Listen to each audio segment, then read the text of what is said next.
I bet with Interbet only. They're a fantastic site. I've never had any issues with them. They are very professional. There's never a problem. You deposit money, 2 seconds later it's in your account. You withdraw, which I do very occasionally, and I believe it's also 2 seconds it's in your account.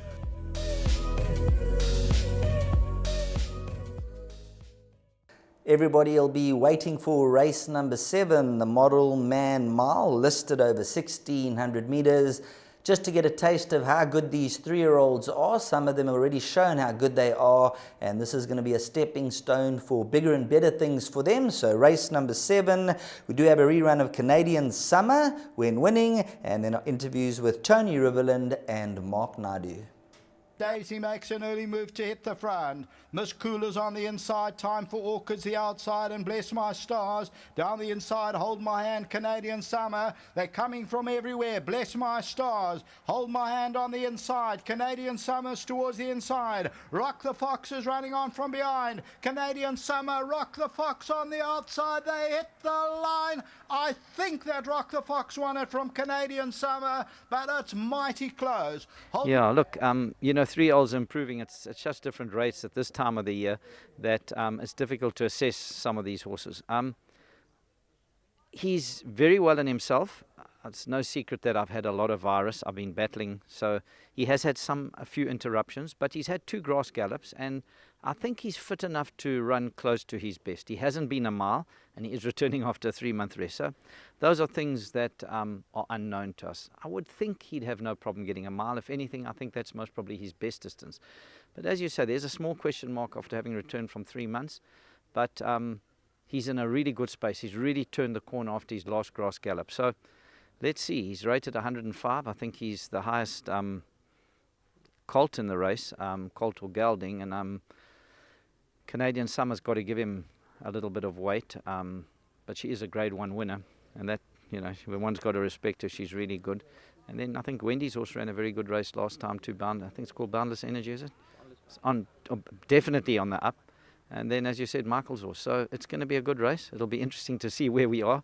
But as I said, he's a really nice horse, and he is in a good space. So I've got to hope that he's you know, he might be the horse to beat. Looks to be a classy individual. He's had the benefit of the gelding. It is a tough field. It is a pipe opener for him for bigger things in Cape Town. We're hoping to be competitive in that lineup.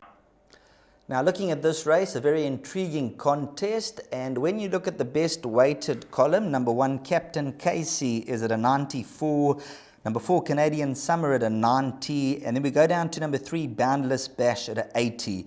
So if you go on the ratings, it looks to be a 2-horse race between numbers 1 and 4.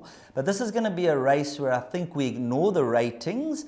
I'm going to say that because they're improving at different rates of knots, as you heard from Tony Riverland.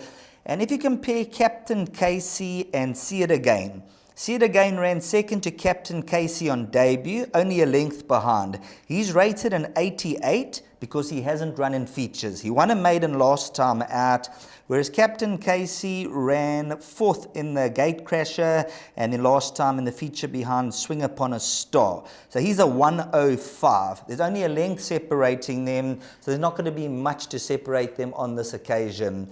In See It Again's favour, he has got the racing fitness, and I actually liked See It Again. There were whispers and rumbles about him on debut that he was a very nice horse at 25-1. They were expecting him to go close, and I said after he got beat, I said next time they meet, See It Again will be in front of Captain Casey. He's got the fitness factor on his side, so a big run. Although he's out at the weights, I wouldn't read too much into the weights in this contest.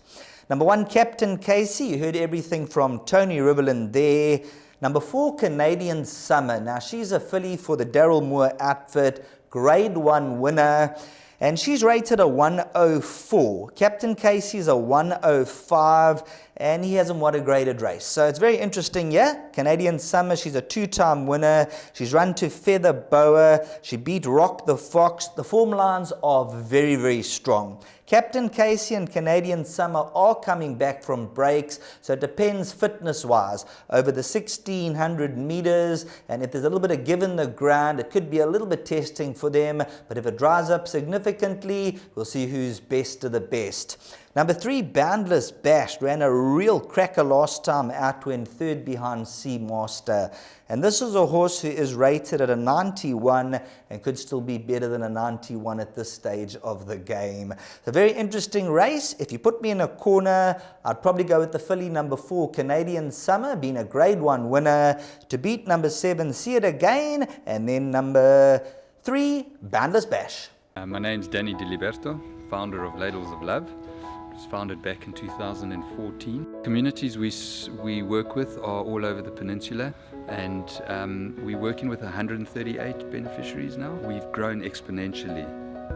We've been able to do that because of all the kindness that we have experienced from individuals and corporates such as Interbet, who just want to be part of the change.